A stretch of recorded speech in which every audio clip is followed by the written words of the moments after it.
Hi, everyone. I'm Rob, and this is By Now, where I constantly find myself asking the most important questions of our lives. What the fuck, and how has this not changed by now? I'm bi and non binary, and my pronouns are they, them.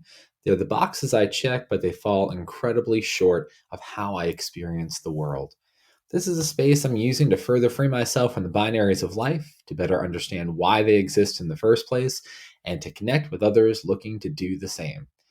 I'm really happy that you're here. So much has happened since I dropped the last episode of By Now that would give me hundreds of episodes to even think about recording. Today, I am recording this as Mother's Day. All the feels, especially considering the fact that we're talking about family today, specifically my family and where I've come from, telling a little bit more of my story, but also thinking about the idea of family in general and what that means. So I'm glad you're here to take this journey with me because it is not one that I want to take alone. Someone mentioned to me again something about there being no music on the podcast, like at the beginning or at the end. I keep telling people it's because I'm fast and cheap, like Aldi. If you ever go there, the food is pretty cheap, and there's no music, no frills of any sort. So that's me. I'm Aldi. I'm the Aldi of podcasts. I want to give a huge shout out to Becky and Amanda from Twisted Sisterds. They had me on a few weeks ago, episode 189 of their podcast. Again, that's Twisted Sisterds. I highly suggest checking it out. They are awesome folks. We had a fantastic conversation, and I can't wait to sit down and chat with them a little bit again. My quote this week, I was listening to Two Bi Guys, and recently Alex Boyd, who is one of the co-hosts of Two Bi Guys, I just kind of taken a little bit of sabbatical over the past year or so. He was back on with Rob, and they were chatting about life, the universe, and everything. And Alex had this quote that just really, truly stuck with me. And this was even before all of the shit came out earlier this week with the possibility of Roe v. Wade being overturned, which I found out about Monday night. We were out for Kristen's birthday, which was on Tuesday. And actually, I was with Amanda, and she happened to take a look at her phone and she showed it to me. And well, that set off my night. It was not a fun situation. And I'm sure we'll talk about that at some point. But in the meantime, know that it's on my mind and in my heart as much as I'm sure it's in many of our listeners here too. But this is what Alex had to say. He said, "Straight men hate the way the world is right now. How many straight men are angry right now because they just don't have the capacity to see beyond two genders? Yeah. Let's try that again. Straight men hate the way the world is right now. How many straight men are angry right now just because people have the capacity to see beyond two genders? Think about the rage that exists over that.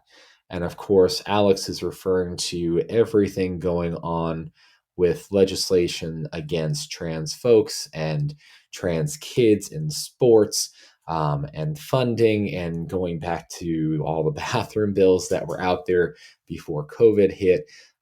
Don't say gay laws. And it's just, I don't even know what day and age we're living in anymore. It seemed like we were on a path in a direction moving toward more equity, more understanding. And I think that we have two concurrent paths that we're walking at the moment. I think about the teens that I work with and the queer folks that I know and the what I'll call queer adjacent folks who I know. And there is this sense of that continuing along the path of love and acceptance and understanding. But there's also a desire to stand up for the right thing and to say things, I think, more than ever before. So many people are standing up and standing out. So many more people are coming out than ever before, and not just coming out, but being loud about it. And I suppose that I'm here trying to be loud in my own particular way, and that's hopefully why you're here to hear a little bit of my loud. But Alex, thank you so much for coming back and for sharing that. That was easily the conversation between Alex and Rob, one of the best episodes of Two By Guys that I have heard in forever. Absolutely wonderful. So very much thank you for coming back, for being there. And if anyone is interested in catching up with Alex, he is at some sort of queer on Twitter. And of course, you can follow Two By Guys and Rob Cohen there as well. Some other things I've been listening to, watching. There is a new podcast out there called The Cursive Couple, and you can find them on Instagram, on Twitter, and of course on Apple Podcasts. I don't know all the other platforms that they're on. I think they may be on Spotify as well, whereas we still are not. So thank you for being here. But they are just fantastic. Cassie, and as he, she, depending on the pronouns and the kind of mode that they're in, um, Brennan slash Sabrina, they are simply wonderful. And I highly suggest that everybody take a few minutes to look them up. Again, that's The Cursive Couple. They're fantastic. I've been chatting back and forth with both of them on Instagram a little bit, and they are just so cool and so sweet. And there's, I think, a great deal to learn there about one partner being in a couple with another partner who is transitioning. This idea of both being queer, but in some similar and different ways, and the ways that their partnership is evolving as they continue to traverse Brennan slash Sabrina's transition and experience, and how they're having fun together and discovering more about one another.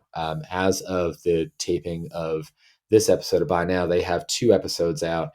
I swallowed them pretty quickly. They were fantastic, and I highly suggest getting out there and finding those folks.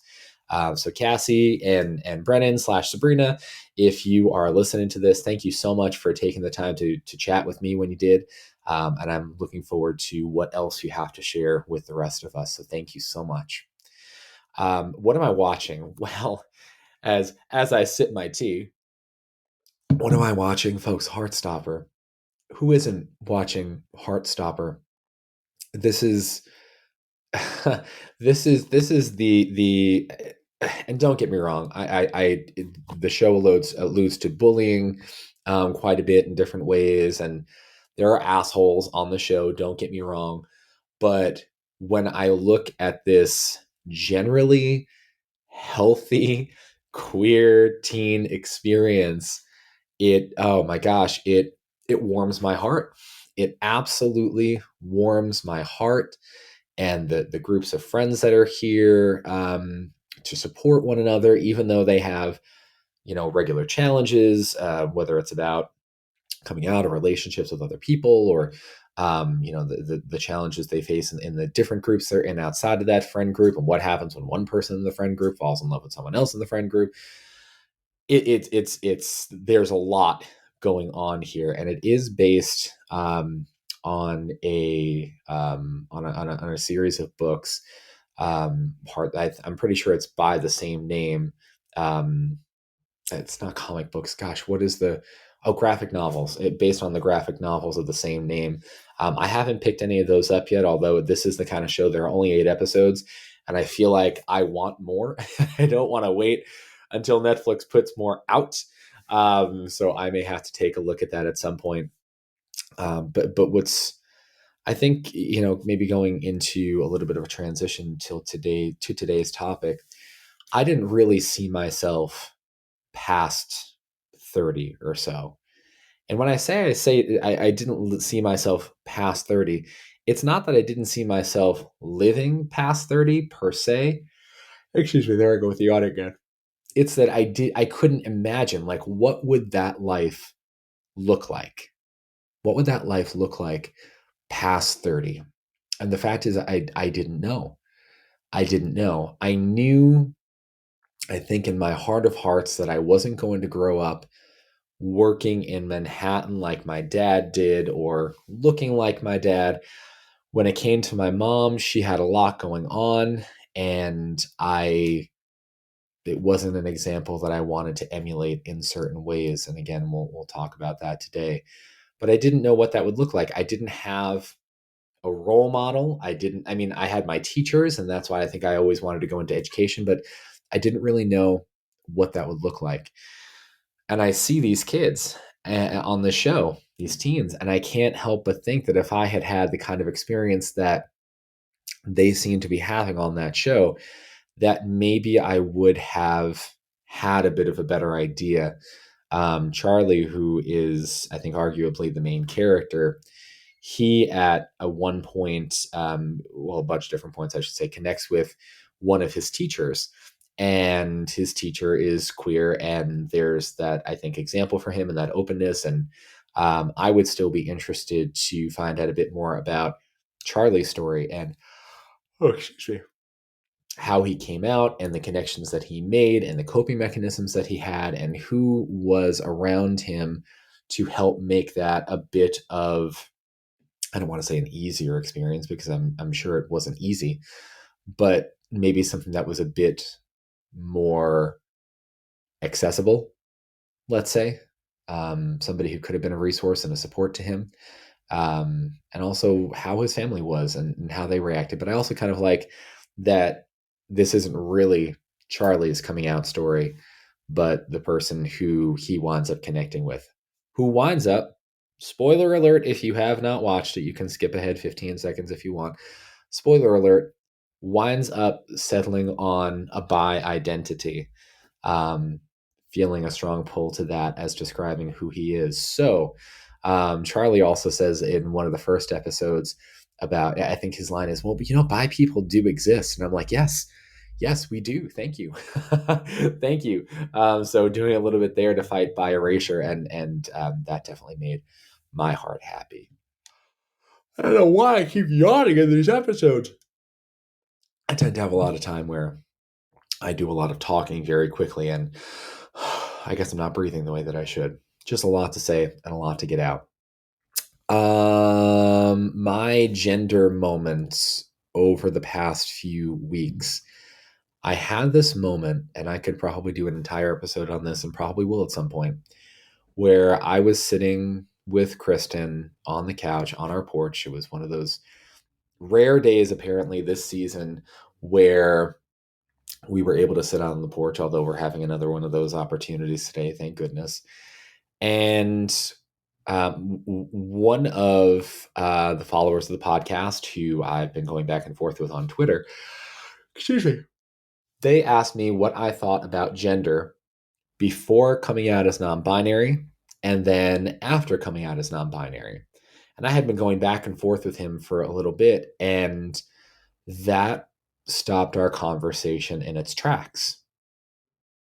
Reason being, I don't really know that I thought about gender outside of myself, let's say, and other people's experiences with it. Um, I don't want to say until he asked me that question, but definitely until it was coming to that point of figuring out how I identified. I think there are a lot of people out there who they don't really think about their gender. It's just something that they were assigned at birth and bought into and felt a connection to, or didn't feel enough of a disconnect to question it. For a long time, I think I was one of those people, that I was just trying to fit that binary. And eventually, of course, came to the point where I figured, I can't. Um, and then, of course, I think my experience, like a lot of folks, should look back and you're like, oh, okay, 2020 vision, that makes sense. That Monday morning quarterback in Yago sports ball of knowing what happens and trying to connect those dots and seeing where you could have, excuse me, I don't know why it keeps happening. Seeing where it would have made sense for you to identify or feel that strong pull to where you are now. And I sat down and I chatted with Kristen and I said to her, tell me about feeling like a woman. Tell me about your connection to womanhood. And she went off about how she feels as a woman and connected to her gender and her connection to other women and the way that she feels her gender inside her and how she expresses that and all these sorts of things. And I was just flabbergasted. It was absolutely a unique experience to hear that from somebody else as I drink my Starbucks coffee. Thank you.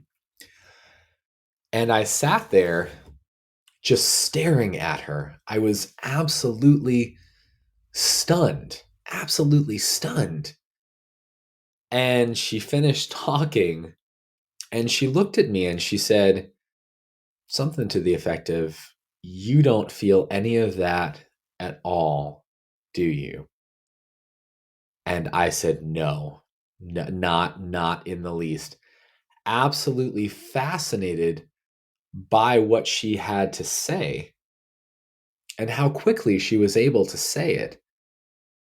But in the same breath, I also felt the loneliest that I have felt in a long, long time because it seemed like part of what she was describing was this relationship that she had.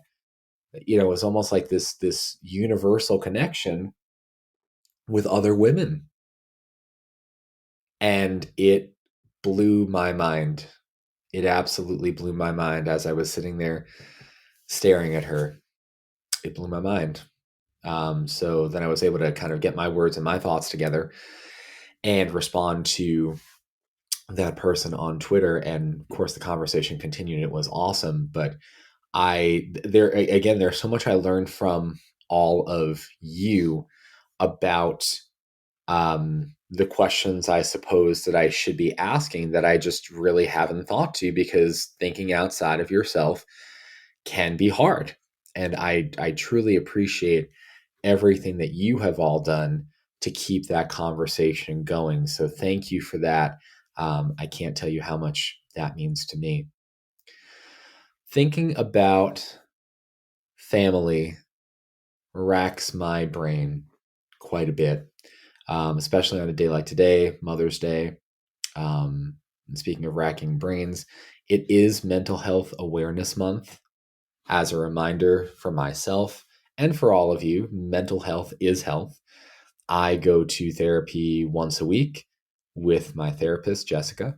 I also like to think I go to therapy every day with going to the gym, because that's what, keeps my brain and my body healthy. So do things that are healthy for you. I've talked quite a bit recently on Instagram and Twitter about, asking all of you questions about tattoos and piercings, and that's my next bonus episode that's going to be coming up at some point. I would have liked to have it done by now, but I kept getting more piercings and more tattoos. In fact, I just got my latest tattoo on Friday. So there's a lot to think about when you think about how you're taking care of yourself mentally, how that ties into your physical health. This is not something that should be pushed to the side. My thought, I always think of when you're getting on a plane and they talk about the oxygen mask, you have to put yours on before you can help anybody else. Because if you're not breathing, how can you be of service to anyone else? Not that you have to be of service to everyone else on a regular basis, but you have to take care of you. I grew up, and hey, here's a good transition for you. I grew up very Catholic. I think a lot of my listeners know that by now. And part of the brand of Catholicism will say that my parents, especially my mom, subscribed to, had a lot to do with deprivation of self, not not taking care of yourself, putting everyone else first to the detriment of you. And that is something that I tried to follow for a long, long time. This idea of being of service to others, kind of like Louisa in Encanto. If you can't be of service, where is your worth? But for me, things have started to change as I continue to grow and learn and develop and heal and recover in whatever way. you'd like to say it, but that is very much how my mom lived her life as well. Now, she is still alive. I've alluded to the fact before that I do not have any sort of a relationship with my parents, and that is not for lack of trying. Um, Lots of stories here that I could possibly tell, but let's roll it back just to the last time that there was, let's say, no relationship, and then there was. When Kristen and I were about to get married, I think it was a red flag for her parents that I didn't have a relationship with mine.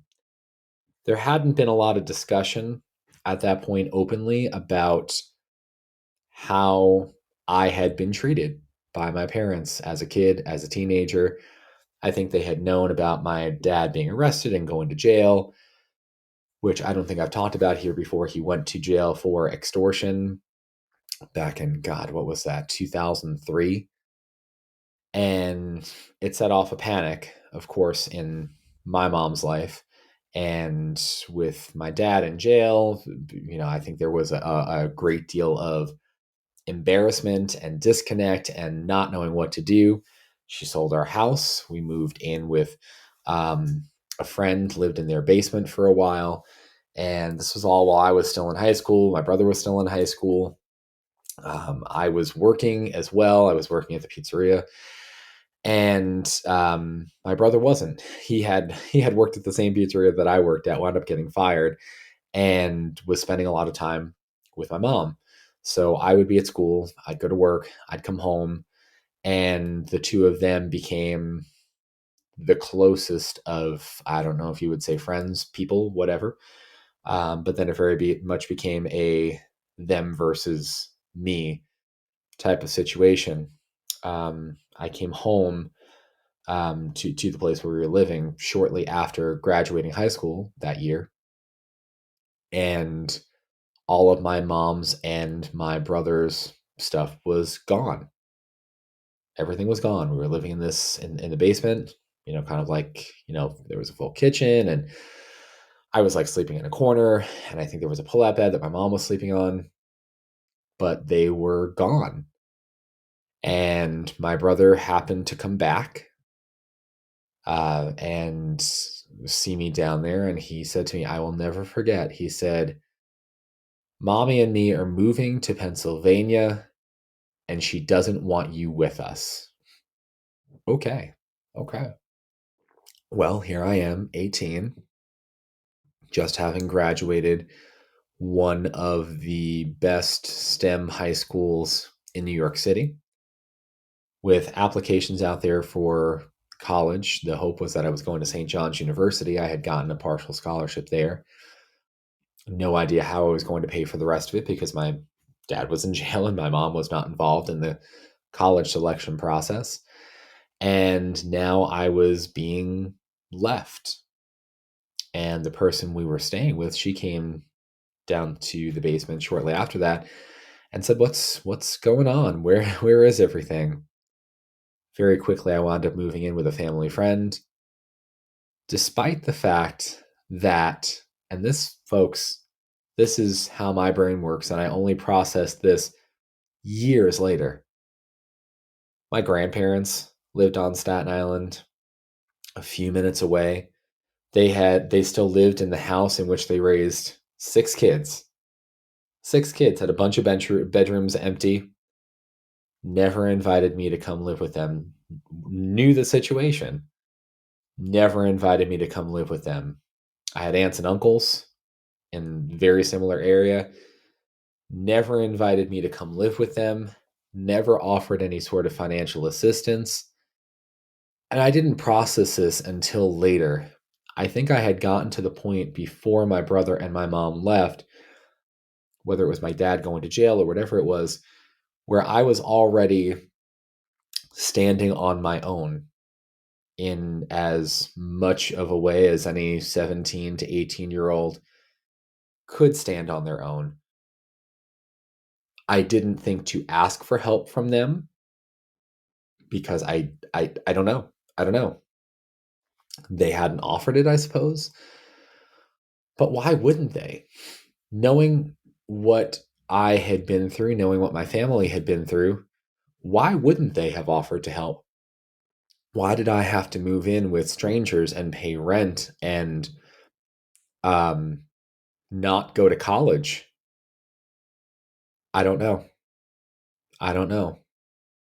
It was the kindness of people who were not in my family that got me to where I needed to go to. I'll never forget. I was working at the pizzeria, which again I was even very grateful for that. There there were all sorts of hours for me to pick up that the owner Jerry gave to me right after I explained the situation to him, and suddenly I was working 70 hours a week. There was no shortage of hours.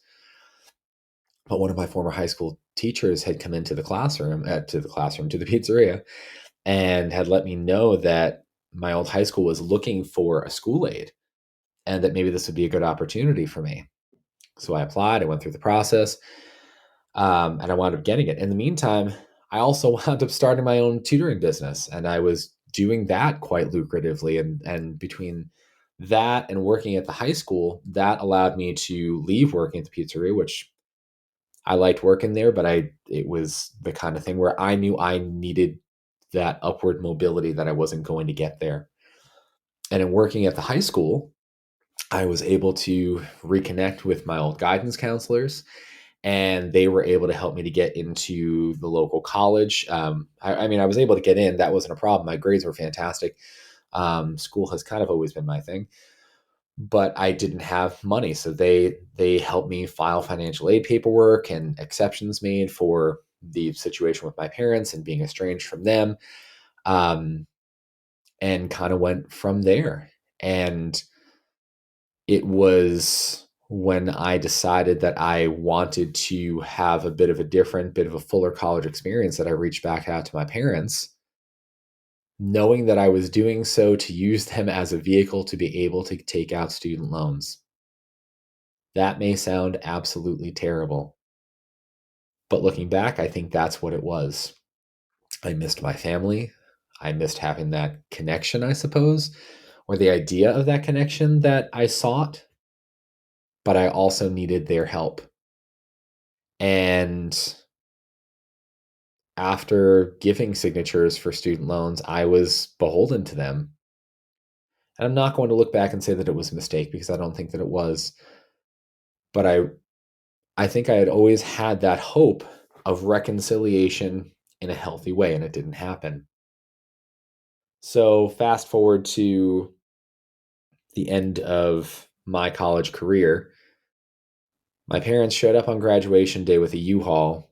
We didn't go to graduation. They sat in my apartment while I loaded the U-Haul. Um, Brought me back to their house, which had never been my home. They had moved there after he had gotten out of jail. And I was not allowed in the house with my two cats, Eddie and Jake. No cats are going to be in the house. So for the first few days I was there, I lived in my old broken down car in their driveway. And that's where I spent basically the entire day and night with Eddie and Jake cuddled up with me in the car.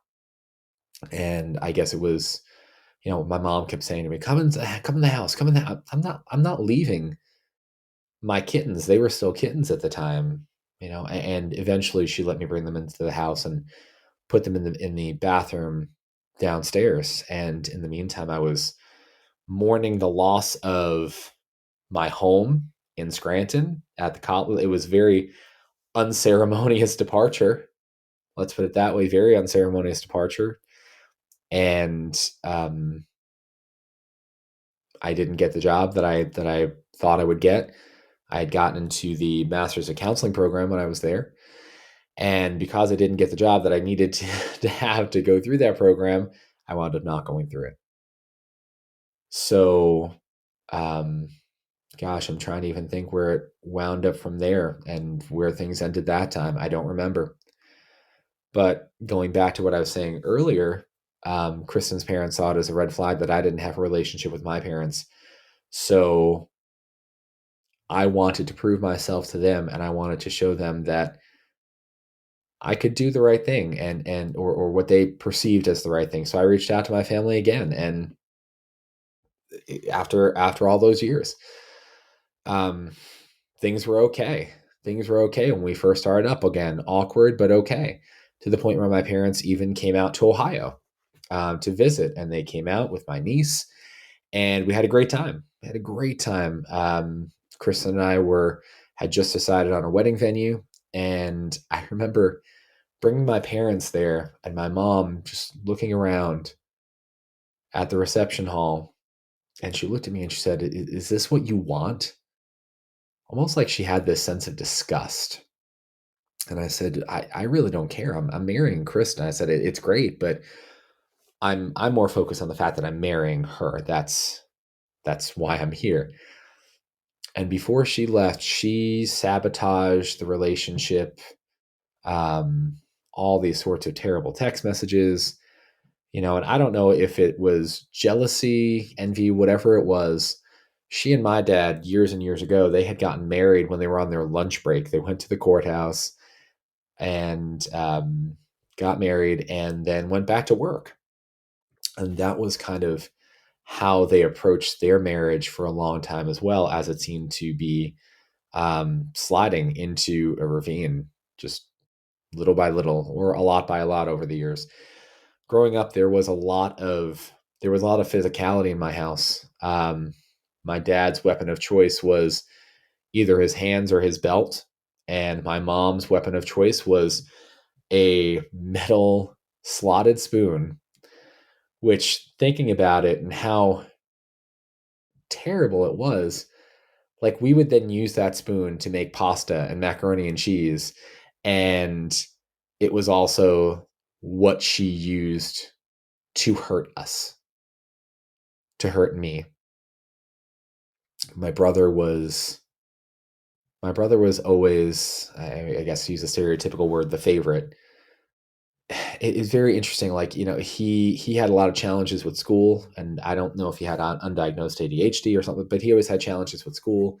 Later, he wound up having challenges with drugs, and I mean, he's been married multiple times, and had so many kids with a bunch of different women, none of whom he takes care of, some of whom are wards of the state.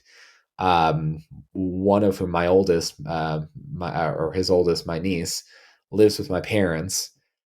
It's this kind of setup and experience that I never would have guessed would be a part of my story, or a story that I was connected to.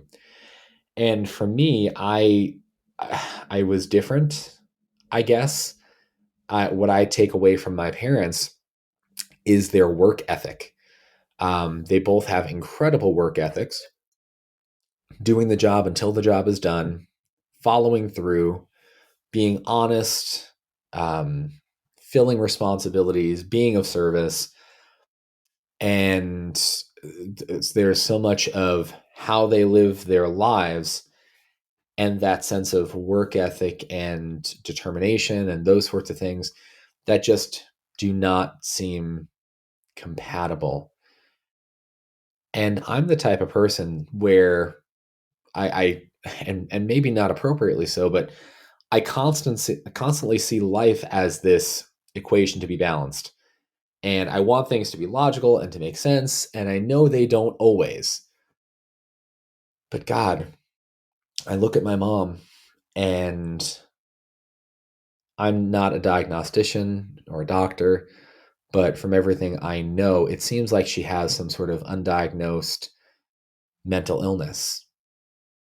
She would be loving and kind and full of smiles one day, and then the next day I would wake up thinking that I was still greeting that same person, and it would be a completely different person, someone who was angry and rageful. And other times she would just be sad and inconsolable. I don't think my dad knew how to deal with that. He had his own shit too. He did. He had been married multiple times before, which I didn't find out until later, which my mom used as ammunition against him in an argument, and like the secret came out. Oh my gosh, we're not the picture perfect family that people thought we were. And people thought we were. They did. I think about our presence at church, and even at the school that I went to, this idea that, oh, the Swintons, well, they're, there's this picture perfect situation. I think that's who my mom always wanted us to be, and who she wanted us to portray ourselves as. My family, I think, like a lot of Catholic families growing up in New York and maybe elsewhere as well, there was this idea that we don't air our dirty laundry out. What happens in this house stays in this house. We don't air our dirty laundry. But perhaps very appropriately, we didn't have air conditioning in the house growing up. Our house was, I want to say it was built in the 20s, maybe 1928 or something like that. We didn't have air conditioning in the house. So when the weather got nice, we'd open up all the windows in the house.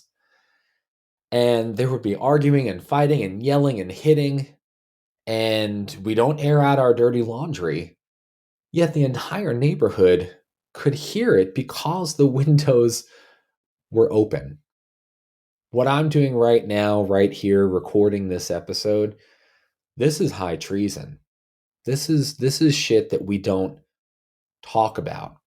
And I also think it's the kind of shit that other people who may be in different or better family situations very often don't want to believe.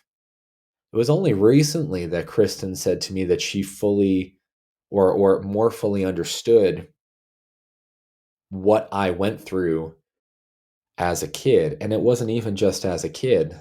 Let's fast forward a little bit, but also rewind to the last summer. Last summer, one of my cousins, after years of not talking, reached out to me on Facebook and said, Nana had a fall, or it was something like that, or it doesn't seem like she's going to make it. I hadn't spoken to my grandmother since college. She had decided she wasn't coming to my graduation. I don't remember why. And she just wasn't coming, which resulted in me not going or making plans to go at all. So I was thinking about how to respond. I mean, this person reaches out after years and years and years of no connection with that part of my family whatsoever, telling me that my grandmother could be dying. So I took the night to figure out what I wanted to say. And by the time I responded the next morning, she had died. I didn't feel a whole lot of feelings, folks, and I still don't. I still don't. I when somebody dies who you haven't had a relationship with in years, what do you do about that? What's the expectation? I don't know. I have no idea. I have no idea. But what I did do was I reached out to my mom, and I said to her, or I asked her, are we going to finish this or figure this out before one of us dies? Thus started what was probably the best relationship I have had with my mother ever. Ever. Interestingly, though, it was only through text message. Very interesting. So I came out to her, which I had never done before, and was able to share that with her and my thoughts around it. And gosh, super supportive. Like I never would have expected it. Super supportive. And again, like lots of great conversation. It was wonderful. I got her on the phone one time, and that was about it. And things turned. Things turned. When I came out on social media for the first time, which you've heard me refer to before, which I think is absolutely ridiculous, which I should not have had to do, but I'll tell you what, I haven't really had to come out since then. So many years after the first time I came out, that started a let's call it an avalanche, with Kristen's family, one that is still falling. And things did not go well for a bunch of different reasons, I think. Things didn't go well. Kristen also saw this as a good time to kind of assert her own autonomy and independence when it came to her family. And the reaction response that she was looking for didn't happen. That got me very upset for her. Not to the point where I'm like, riding in on a horse and defending her, but also not to the point where I could just be okay with people who were not seeing my partner, my spouse, as the full and complete version of her, at least at this point in her life, that she was and was trying to be. And that hurts. That hurts because she is my person. She is my favorite person. And when she has finally found the courage to stand up and out for herself, and that's not recognized by people that she cares about and she respects and whose opinion she holds high, yeah, I get a little upset. It's not about me. I can sit in a room and either hold my own in conversation or hold my tongue if I need to. But when I see her not getting the attention that and not being celebrated the way that she deserves, after years of celebrating others and supporting others and being okay for all those years with being in the background, finally wanting to take a leading role in her own life and not being given the space to do that, not being seen the way that she's asking to be seen, that I have a problem with. And it continues. When I was a kid going through puberty, I can say that word again, puberty, the first time, because it seems like the male body goes through a second puberty in my 20s. That's what I went through. I remember being in the pool, and my mom was in the pool as well. And she noticed that I was getting hair under my arms. And honestly, I guess I really didn't. Oh, this is what under my arms looks like, folks. Ah, there you go. I didn't really think about it.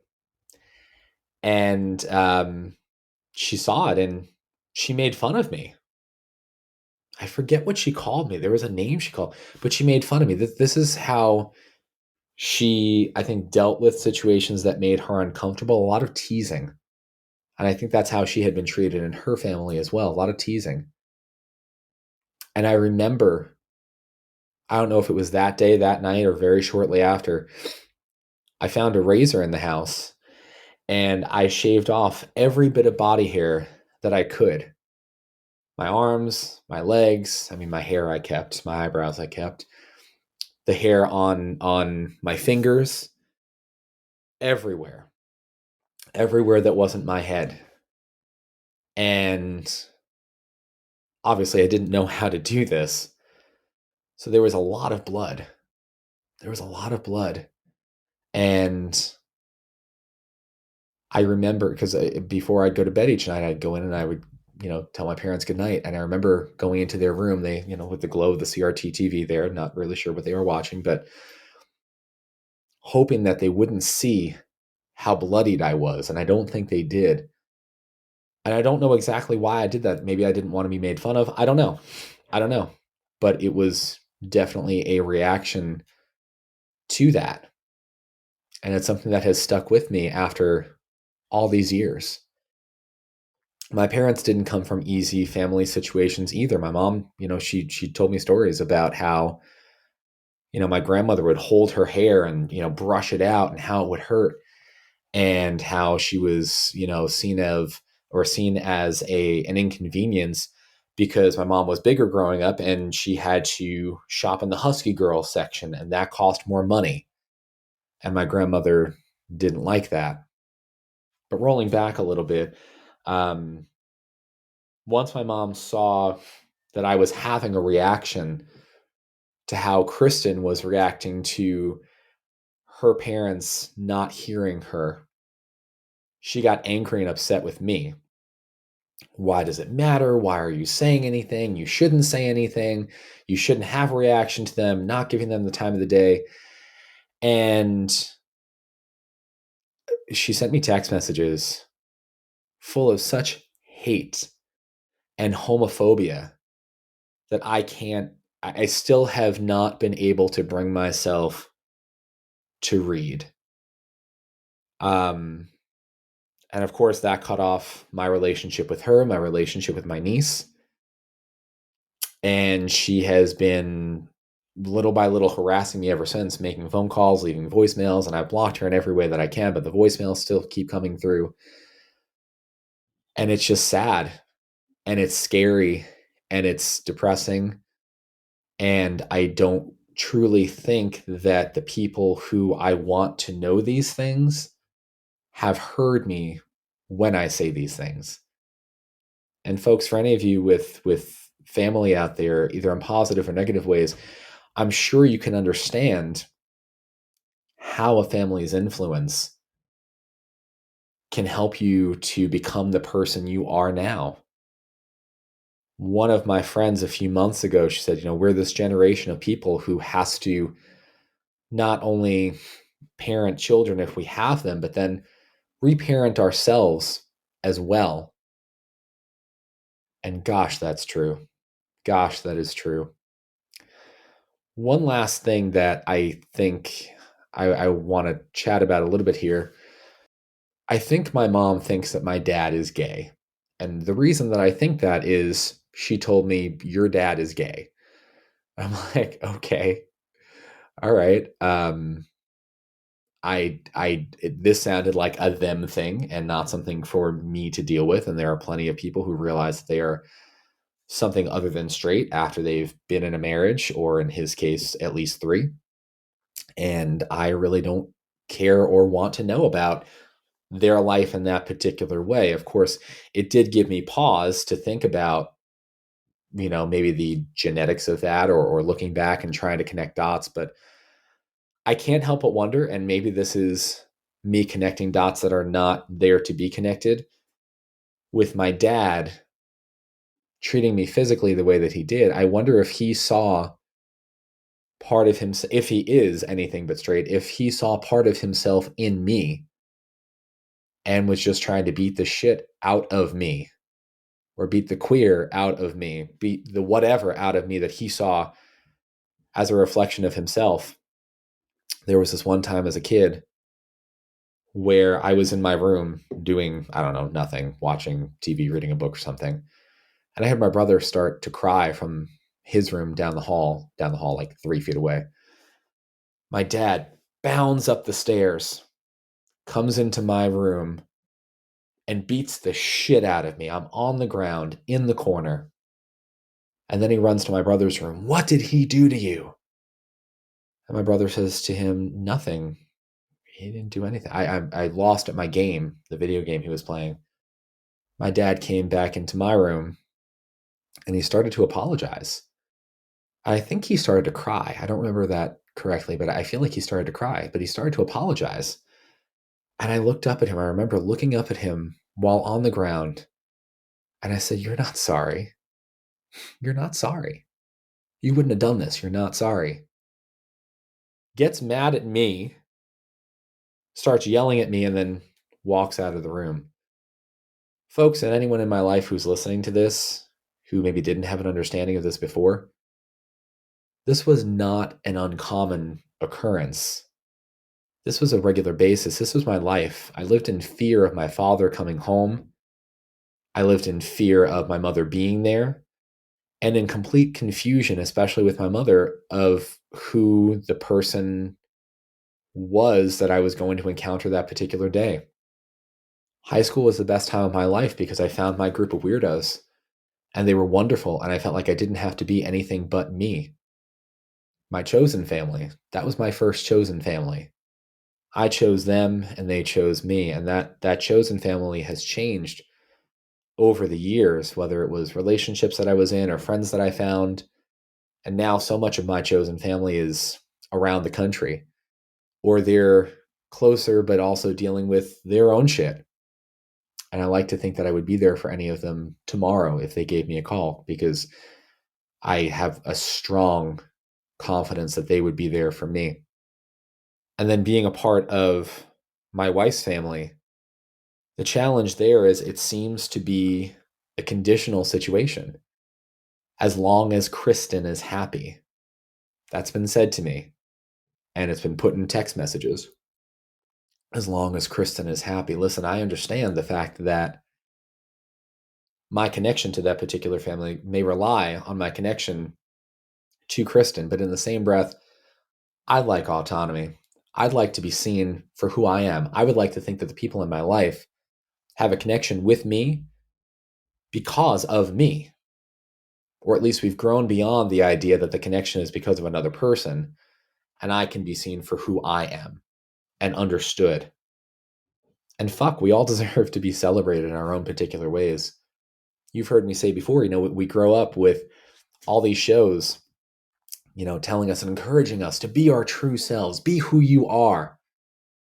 And then we encounter, not going to say the entire world, but a part of the world, maybe like Alex was saying, where these angry white men are, these angry straight white men telling us, no, don't be that. Be something else. Here's the approved list.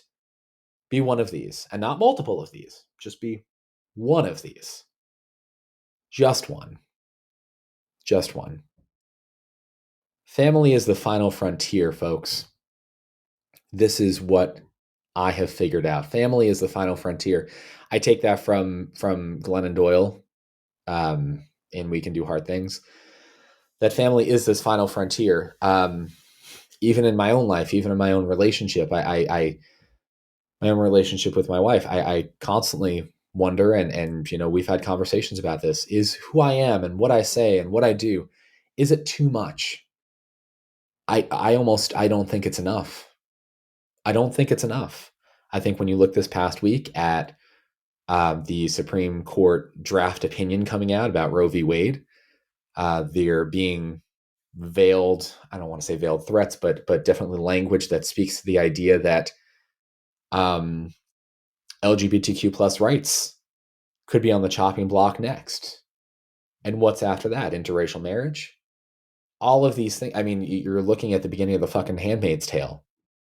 What are women not going to be able to do without the approval of a man at a certain point? So for me, I don't ever want to get to the point where I'm able to look and think that I have not done something. I will never be able to do enough, but I need to do something. And that's why I'm here. And that's why I'm speaking out and up. I tweeted this past week, I have shame about not speaking out and up previously. And that's not the person I seek to continue to be. If you have made it this far into this episode, kudos to you. And I feel like there is so much more that I have to say about so much of this, but I'll leave it where it is for now. And I want to hear from you. I want to hear from you. I do hear regularly from people on Instagram and Twitter. Don't forget our phone number as well, 216-200-7779. Shoot me a text, give me a call, leave a voicemail. I love the conversation that this creates. I love the conversation that this creates. And make sure you follow us, subscribe, like, whatever. We're at Buy Now Pod, BINOWPOD, on Twitter and Instagram. And again, I love the conversations that we're able to have on those platforms, whether it's as a reaction to something I post or a reaction to one of the episodes of Buy Now. But this extends beyond this podcast. And for any of you who noticed who are watching on YouTube, yes, I did shave my beard after, gosh, I haven't had a clean face in years. I don't think I'll be going back anytime soon. I'm kind of loving it. So thank you all for being here today. I want to recognize that any day that celebrates a member of a family is tough. is tough, but I encourage you, if you can, to celebrate the people in your life who have been those connections. Maybe not a mother. If you do have a wonderful mother, fantastic. Fantastic. My experiences are not everyone's experiences. I realize that there are plenty of people out there for whom this kind of a story, these kinds of experiences may be completely foreign. And I want you to embrace whoever that positive influence is in your life who has helped to bring you to where you are. I have had those mother figures in my life, those parental figures who are not bound to me by blood, but maybe by something a little bit stronger. And that's all I've got for you today, folks. I'm wishing you lots of love and lots of enjoyment of this weather as it gets warmer, at least here in Ohio.